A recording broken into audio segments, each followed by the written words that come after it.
All right, good afternoon. We're going to take a couple of minutes. It's good to see you guys. We're going to take a couple of minutes to go through a question from this week's math work in Schoology. It was assigned on Monday, and it was part of an exit slip that you guys were asked to do. This is actually question number 1, which was the most missed one. So I wanted to take a couple minutes to go through it with you, and then you can reach out if you have questions. So let me start off by reading it. It says a community center has 3 swimming pools. The water level of each pool is measured at 8:00 p.m. each night. 2 of the measurements from Saturday night are shown. The water level in the first pool is 3 5/12 feet deep. I'm going to write that down. 3 5/12 feet deep. The water level in the second pool is 4 3/8 feet deep. All right. Part A. What is the difference in depth between the water levels of the second pool and the first pool in feet? Show your work. Okay, so it's asking for the difference in those 2 pools, which means that those 2 numbers are not the same. They are, good job, different. So our task is to figure out how much different they are. So to figure out how much different they are, we are going to need to figure out how far apart they would be on a number line. All right, not a total distance. Total means that we would add. So to find the difference, we're not going to add. Instead, we're going to, you guessed it, subtract.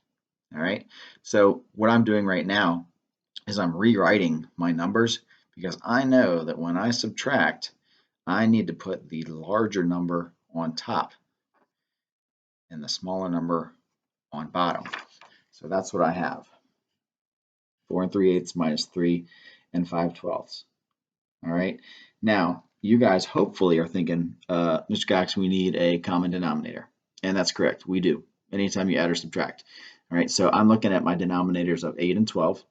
And I'm going to start counting by 12s to kind of see where we go. I'm not going to count by 8s because I know if I go 8 and then 16, I've already passed 12. So I'm going to start with my larger number and then we'll see what happens. So help me count by 12s here. 12. Good job. 24. Let me write it in. Oh my gosh. I love 24. Anybody know why I love 24? I love 24 because I know that 8 will also go into 24. So let's count by 8s. 8. Good job. 16.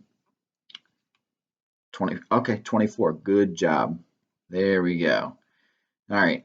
So here's what I have so far. I have my 24s, but I don't have my numerators yet. Okay. Now, if you remember from like our last week that we were actually in school, we counted by 12s here. We're going to count by 5s there, counted by 8s there, and then here we're going to count by 3s. So I'm just going to fill in those numbers. We would go 3, 6, 9. Good job. All right. And then 5, 10. Just like that. Okay. So now we're ready to subtract. A lot of you guys that turned in your answer, you did 4 minus 3 and got 1, which was okay. But then over here, you did 9 minus 10 and got 1. You can't do that. All right. You can't flip that 10 and 9 around. With addition, you can, but not with subtraction. All right. So what we need to do is we need to borrow from this big honking number over here, take a hole out of there, and beef up this number over here so that we can then subtract. All right. So what's going to happen is your 4 is no longer going to be a 4. Now it's going to be a 3. We're going to take one of those whole big numbers and we're going to come over here. Now, it makes sense to take that one hole from here, and we're going to actually call that one hole 24 24ths. Okay? And the reason why I chose 24 24ths is because I know that I already have a common denominator and I just need to add that up. Okay, that one hole came out of here, kind of transformed it into 24 24ths over here. So now we can make this number here large enough to subtract. So to do 24 plus 9, my brain says 24 plus 10 is 34, but then take one away because it wasn't actually 10, it was 9, right? So that would actually be 33 24ths. Okay, so again, all we did is we took one hole out of here and we put it over here into our fraction to make it large enough. Now when I subtract, guess what? There's nothing left whole number wise. That tells me that our answer is going to be smaller than 1. All right, so then I'm going to come over here to my 33, and I'm going to do 33 minus my 10. Okay, I'm no longer using this 9 because now it's gotten to be really, really large enough to subtract. So 33 minus 10 is going to give me 23